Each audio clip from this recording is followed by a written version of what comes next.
જ્યારે પણ કોઈ પણ વસ્તુની શરૂઆત થાય તો એ ભગવાનના ચરણોથી થવી જોઈએ. ઠાકોરજીના પ્રત્યેક અંગમાં બધા જ અંગ બહુ સરસ છે એ વાત નિશ્ચિતપણે સત્ય છે, પણ એ બધા જ અંગોમાં આપણા સૌનું કલ્યાણ કરનાર જો કોઈ અંગ હોય તો ઠાકોરજીનું ચરણ છે. ભગવાનના ચરણોની કૃપા જો કોઈ પર થાય તેનું જીવન અલૌકિક બને. સેવા, શુશ્રૂષા, પૂજા નો આરંભ કરવો હોય તો ભગવાનના ચરણોથી કરવો. એટલા માટે તમે શ્રીનાથજીમાં જાઓ, નાથદ્વારાના પ્રભુને જુઓ, તે ભગવાનની આંખ અડધી જ ખુલ્લી છે. કારણ આપણું શાસ્ત્ર કહે છે કે ભગવાન શ્રીનાથજી લોકોને સામે ઉભા હોય એને નથી જોતા. ભગવાનની પહેલી દૃષ્ટિ ત્યાં પડે નીચે, એટલે ભગવાન પોતાના ચરણોને જોવે છે. અર્થ એવો કે ભગવાન એને જોવે છે જે ઠાકોરજીના ચરણોમાં છે.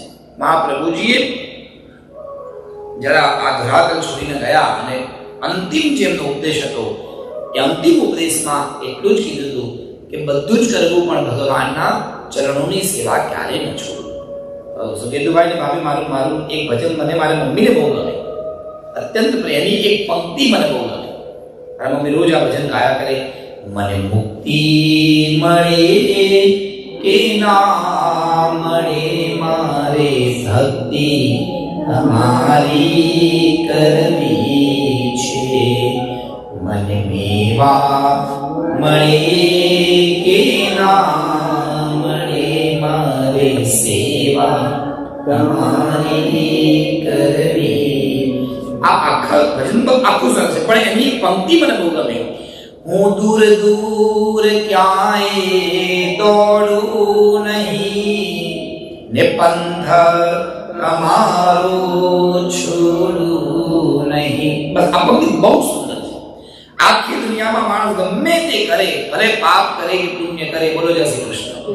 પણ અમેરિકામાં રહીએ છીએ, ઘણા બધા સત્કર્મ કરવા પડે, ઘણા અસત્કર્મ કરવા, ઘણા બધા કામ એવા છે ભૈયા ન કરવા હોય તો એ કરવા પડે. મારા જીવનમાં ભાભી એક બોલે, બોલો જય શ્રી કૃષ્ણ. નવો જો અમેરિકા આવ્યો, ઇન્ડિયામાં તો મહારાજ કોઈ દાદુ કરવા જાય છે નહીં, વિચારાય પણ નવો મંદિરમાં પૂજા કરવા આવ્યા હતા અને પછી એક યજમાનનો ફોન આવ્યો કે મારે પૂજા કરવા જવાનું છે. મને તો ખબર નહીં ક્યાં જવાનું છે, ગાડી લેવાય પહોંચ્યા ખબર પડી કે નિકર્ષનું ઉદ્ઘાટન છે. બોલો જય શ્રી કૃષ્ણ. મેં તો ના પાડી દીધું, નહીં આવું અંદર. મહારાજ દાદુ દુકાનમાં થોડી જાય કે નાના કે મારે તમારે આવવું પડે. હવે તો મારી પૂજા બુક કરી છે, મંદિરના ટ્રસ્ટી કહીશું. મેં ફોન કર્યો કે ના જવું પડે, લાગતું જઈ અંદર ગયા. પછી કે મારા પાછળ ભૂલી ગયા છે. હવે એક કામ કરો કે આપણી પાસે બોક્સ છે, બોક્સ પર ભગવાન બેસાડે. દારૂના પાટલાની બોક્સ હતી, આપણું બાથરૂમ ભગવાનને બેસાડે. બોલો જય શ્રી કૃષ્ણ. ઘણી બધી વાતો એવી છે કે આપણે દેશ કાળ સમય પ્રમાણે આપણે ભૂલી જવું પડે. હોય ભગવાનને આમ તો બે ટાઈમ જમાડવું પડે, પણ આપણે એક ટાઈમ જમાડીએ છીએ. અમુક વાર રોજ નિત્ય તુલસીના ક્યારે દીવો થવો જ જોઈએ સનાતનીય ધર્મમાં. પણ આપણે રહીએ એવા દેશમાં કે તુલસીજી રહેતા જ નથી. ઠંડી આવે તુલસી હોય નહીં, કરવું શું? દીવો કર્યા પછી દીવો ઓલવાવાય નહીં, એટલે ફૂંક મારી ના ઓલવી દેવાય, બંધ પણ ન કરાય, એવું લખ્યું છે મારા શાસ્ત્રમાં. અમેરિકામાં છે, મંદિરમાં દીવા ચાલુ રાખી જઈએ ને ક્યાંક સિક્યુરિટી પર્પસ. યજ્ઞ સંપૂર્ણ યજ્ઞ કરવા બેસો એટલે આહુતિ બધી જ અગ્નિમાં ભસ્મ થવી જ જોઈએ. અહીંયા નથી થતી. ઘરની અંદર યજ્ઞ કરો એટલે મોટો અગ્નિ કરાય ને થોડી થોડી આહુતિ આપવી પડે. એ કાળ પ્રમાણે વ્યક્તિ બધું જ કરે, પણ બોટમ લાઈન એવી છે કે કંઈ પણ કરીએ, સારું કરીએ કે ખોટું કરીએ, ઉત્તમ કરીએ કે અનુત્તમ કરીએ, ભગવાનને ગમતી હોય એવી વસ્તુ અર્પણ કરો કે ભગવાનને ન ગમતી હોય એવી વસ્તુ ભૂલમાંથી અર્પણ થઈ જાય, ગમે તે થાય, પણ ભગવાન પંથ તમારો છોડ નહીં, ભગવાનનો માર્ગ મૂકીને આપણે ક્યાંય ન જઈએ. એટલા માટે સરદારજી બહુ સુંદર પદ લખ્યું, જેને આપણે ત્યાં આશ્રય પદ કહેવાય. દ્રઢ ઇન ચરણ કેરો ભરોસો, દ્રઢ ઇન ચરણ કેરો. ભગવાનના ચરણો ઉપર પૂર્ણ ભક્તિ હોવી એ જ ઉત્તમ ભક્તિ કહેવાય. ભગવાનના ચરણોની ભક્તિ ન છોડવી. અને એ ભગવાનના ચરણોની સ્તુતિને સમજાવવા માટે શ્રીમદ ભાગવતની સૌથી પહેલી સ્તુતિ એ ઉત્તરાની સ્તુતિ આવી. ત્યાર પછી બીજી સ્તુતિ આવી કુંતી માતાની ચરણોની સ્તુતિ શરૂ કરીએ, ભગવાનની સેવા કરીએ, ભગવાનની પૂજા કરીએ, પણ એના બદલામાં જો ઢગલા બંધ ભગવાન પાસે કંઈ માંગીએ તો આપણી ભક્તિ કહેવાય નહીં, એ આપણો વ્યાપાર કહેવાય.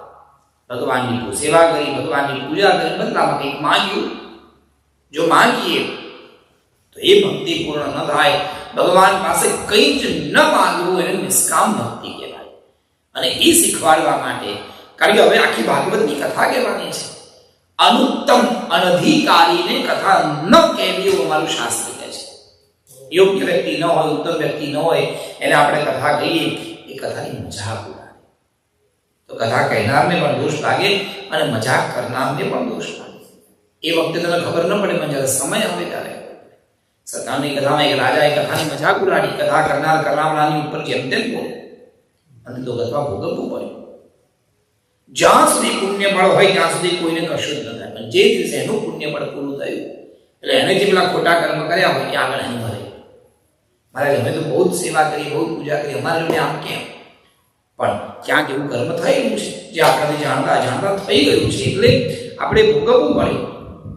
પણ ઈશ્વર પાસે કંઈ જ ન માંગ્યા વગર સેવા કરીએ તો એ ઉત્તમ ભક્તિ કહેવાય.